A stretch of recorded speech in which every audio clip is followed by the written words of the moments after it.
Anyway, we needed a special package for tea garden workers, sir. Thank you, sir.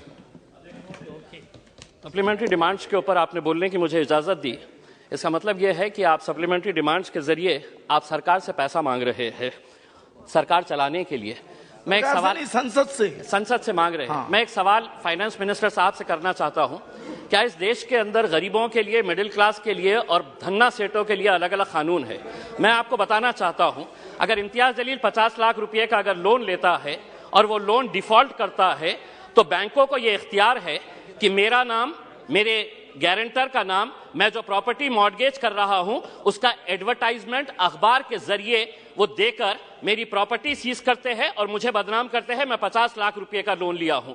लेकिन अगर कोई किसी ने 5,000 करोड़ रुपए का लोन लिया है, किसी ने 50,000 करोड़ रुपए का लोन लिया है, जिसको आप बड़ी आसानी के साथ हर रोज माफ करते जा रहे हैं, पिछले 4 सालों के अंदर आपने कितना पैसा राइट ऑफ किया है? और ये मैं नहीं बता रहा हूं अध्यक्ष महोदय, ये जवाब कल फाइनेंस मिनिस्टर ने क्वेश्चन आवर के अंदर बताया है। तो सुनिए, उसके अंदर पिछले 4 साल के अंदर कितना पैसा 8,48,186 करोड़ रुपीस का लोन राइट ऑफ किया गया है। और जब हम इनसे पूछ रहे हैं कि किसका पैसा ये आपने राइट ऑफ किए हैं, तो जवाब सुनिएगा अध्यक्ष महोदय, आपको भी हैरानी होगी जो जवाब फाइनेंस मिनिस्टर मैडम ने दिए हैं। उसमें लिखा है, RBI has informed that under the provisions of Section 45E of the Reserve Bank of India Act 1934, RBI is prohibited from disclosing borrower-wise credit information. RBI ये आपको कह रहा है कि हम आपको डिटेल नहीं दे सकते हैं कि कौन बड़े धन्ना सेठों ने पैसा लिया है, ये देश को आप नहीं बताएंगे। आखिर ये पैसा 8,48,186 करोड़ रुपीस आपने राइट ऑफ किए हैं। इसका जवाब आप दीजिएगा कि मेरे लिए कानून अलग कैसा हो सकता है, और जिन्होंने धन्ना सेठों ने पैसा लेकर कोई लंदन भाग गया है, कोई सिंगापुर भाग गया है, उनका नाम भी RBI नहीं बताएगी हमारे को।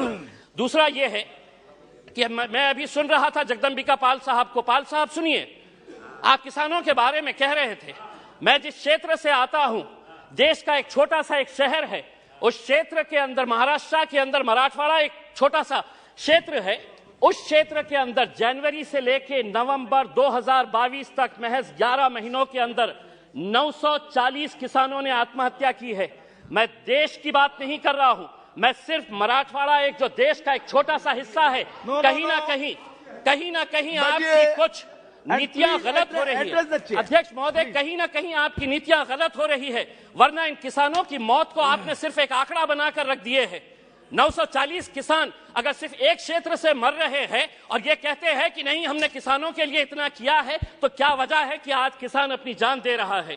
आप ये कहते हैं कि प्रधानमंत्री उज्ज्वला गैस स्कीम के अंडर में आपने 10 करोड़ लोगों को दे दिए हैं। आप ये आंकड़ा बताइए, कितने ऐसे गरीब लोग जो पहले हम भी मानते हैं, हम भी खुश हुए थे, हमने भी स्वागत किए थे कि ये लोग जब अलग अलग तरीके से गैस की जगह पहले लकड़ी के ऊपर, कोयले के ऊपर है तो अपना खाना बनाते थे, आपने गैस दिए, लेकिन कितने लोग अब दोबारा रिफिल करने के लिए जाते हैं? क्या यह सच्चाई नहीं है कि पिछले 7 सालों के अंदर, 7 साल पहले गैस के सिलेंडर का रेट 450 रुपये था, आज आपने उसको 1080 रुपये किए हैं, और ये उम्मीद कर रहे हैं कि आप जितना पैसा एडवर्टाइजमेंट के ऊपर लगा रहे हैं कि प्रधानमंत्री उज्ज्वला योजना के ऊपर, वही पैसा अगर आप दे देंगे तो शायद इन गरीबों को फायदा होगा। अनएम्प्लॉयमेंट, आज बेरोजगार, ये आंकड़ा मैं नहीं बता रहा हूं, कोई मनगढ़ंत आंकड़े नहीं बता रहा हूं, centre for monitoring Indian economy, इनके आंकड़े आए हैं। तो सुनिए फाइनेंस मिनिस्टर साहब, अनएम्प्लॉयमेंट रेट इन इंडिया अभी 8% के ऊपर आया है। 3 महीने का सबसे ज्यादा का आंकड़ा जो है वो अभी आया है। अध्यक्ष महोदय, हो सकता है आपके पास भी एक EPS 95 की एक स्कीम है। बुजुर्ग लोग, ऐसे बूढ़े लोग, और मैं फाइनेंस मिनिस्टर साहब को यह बताना चाहता हूं कि इनके पास भी सर 65 लाख ऐसे पेंशनर्स हैं जिनको पेंशन कितनी दी जा रही है?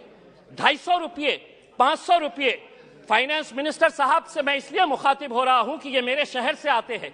अगर देश के फाइनेंस मिनिस्टर साहब, मैं आपको कहता हूं, लीजिए एक नाम भी नोट करिएगा, सुलोचना गडप्पा, 70 साल की महिला है, औरंगाबाद में रहती है। सुलोचना गडप्पा, फाइनेंस मिनिस्टर साहब नोट करिए, आप औरंगाबाद शहर से ही आते हैं, उसको कितनी पेंशन दी जाती है? 250 रुपये। 70 साल की, कोई बच्चा नहीं है, और 250 रुपये के अंदर वो अपना घर का बसेरा करेगी।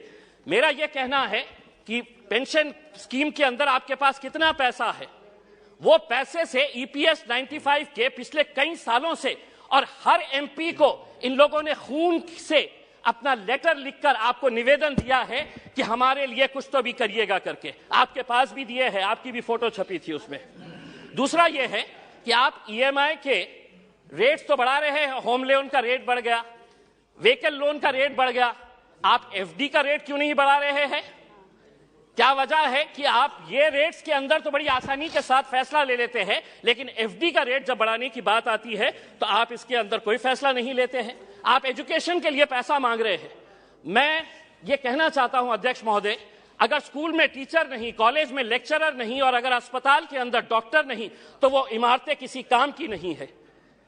अगर वहां पर अगर आपके पास फैकल्टीज नहीं है, और ये भी मैं मनगढ़ंत नहीं बता रहा हूं, आप ही ने जवाब दिया है, सरकार ने लिखित में जवाब दिया है, यूनिवर्सिटीज के अंदर, सेंट्रल यूनिवर्सिटीज के अंदर प्रोफेसर्स कितनी, अध्यक्ष महोदय, प्रोफेसर्स की कितनी वैकेंसी है? 6180 प्रोफेसर्स की वैकेंसीज है। आईआईटीज और आईआईएम्स, बहुत सारे बीजेपी के हमारे सदस्यों ने कहा कि देखिए हमारे राज्य के अंदर हम कितने आईआईटीज और आईआईएम्स बना रहे हैं। इमारत बनाने से तालीम नहीं पहुंचाई जा सकती है, उसके लिए आपको लेक्चरर्स की जरूरत रहेगी। आईआईटीज के अंदर 4502 लेक्चरर्स प्रोफेसर्स की वैकेंसीज है, आईआईएम्स के अंदर 493 वैकेंसीज है। दूसरा यह है, एक बहुत अहम सवाल, 2015 के अंदर आपने प्रधानमंत्री आवास योजना शुरू की, हमने स्वागत किया, पूरे देश ने स्वागत किया कि हर बेघर को घर मिलने वाला है, और प्रधानमंत्री साहब का एक भाषण भी है जिसमें उन्होंने खुद ने कहा है, यूट्यूब के ऊपर आप भी देख सकते हैं, कि 2022 तक हम हर बेघर को घर देंगे। फाइनेंस मिनिस्टर साहब औरंगाबाद से है, 50,000 लोगों ने अप्लाई किया है पिछले 6 साल से। आज मैं पूरी जिम्मेदारी के साथ ये कह रहा हूं, एक सादा ईंट तक नहीं पड़ा है। बिल्डिंग बनाने की तो बात छोड़िएगा आप, सादा ईंट नहीं पड़ा। अध्यक्ष महोदय सिर्फ एक मिनट, एक सादी ईंट तक नहीं पड़ी है। दूसरा ये है अध्यक्ष महोदय, जाते जाते इस मुल्क को, हमने कल के दिन फाइनेंस मिनिस्टर मैडम कह रहे थे कि फास्टेस्ट ग्रोइंग इकोनॉमी है, हम आपसे ये पूछना चाहते हैं, अगर आप एक इतने बड़े माइनॉरिटी के तबके को अगर आप पीछे रखेंगे और आप ये उम्मीद करेंगे कि देश चलेगा आगे, हम क्या कहना चाह रहे हैं? आप हमारी प्री मैट्रिक स्कॉलरशिप बंद कर दे रहे हैं, आप हमारी मौलाना आजाद रिसर्च फेलोशिप आप बंद कर दे रहे हैं, आप ये सोच रहे हैं कि अगर माइनॉरिटीज को हम पीछे रखेंगे तो देश आगे बढ़ेगा। देश को हम भी आगे बढ़ाना चाहते हैं, हम चाहते हैं कि आप सभी का साथ और सभी के विकास के बारे में